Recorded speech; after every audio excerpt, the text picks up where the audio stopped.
solo developer of Wren's Resurgence. It's a side-scrolling action platformer. You play as Wren. Essentially, she is cutting and slicing her way through a Japanese-inspired pixel art landscape, trying to basically cut through this enemy army, this horde, to get her sister back, who has been taken, and you learn that pretty early on in the piece. So it's kind of it's a story about her trying to save her family, essentially.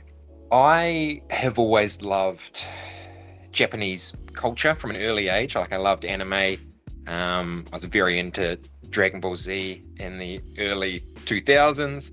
Always loved that concept and that way of storytelling. I love manga and things like that from that same kind of time period. So I've always been fascinated with Japan and Japanese history.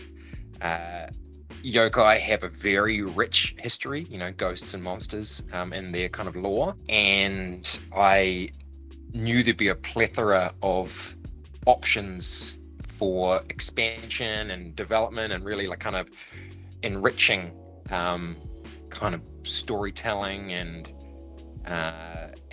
world building environments based on that. So it created a kind of a little easy step in for my first game to have some pre-existing acknowledgement of what some of these enemies and what they're going to be like and what they're going to do. Obviously, I've taken liberties with it. It's not a factual one-for-one representation of that lore, but if you've got any understanding of yokai, you'll have a pretty decent idea of who is who and what is what. So it's my first real game. I started learning game development 4 years ago, and as everybody does, I got into the game development, wanted to make an open world Skyrim type of game, and they all kind of don't really work out that well. So then I kind of refined where I was going, found the art style I wanted to do with pixel art, found the engine I wanted to use. I ended up using Unity. I had to learn how to use Unity, had to learn how to code, and had to learn how to do pixel art. So 4 years later, we have a pretty, I think, a pretty fun experience. And it's been such a learning experience for me that it's been a really great experience, failing over and over and over and over again, and refining down, what I wanted to do and how I wanted to do it. I've been playing games since I was very young. I had not a PlayStation 1.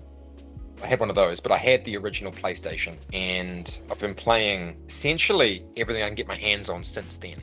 I did play Alex Kidd on the inbuilt game on the Mega Drive, I think they had. That was the first console I had, and I played that first level hundreds and hundreds of times, jumping down a cliffside and then starting to swim through water on the next level and then dying immediately. I can't pinpoint a moment when I fell in love with games, but I've loved them since I was a kid. One of the most important games, I think, to me, in terms of development for Wren's Resurgence, my game, was the moment I finished a game called RFL.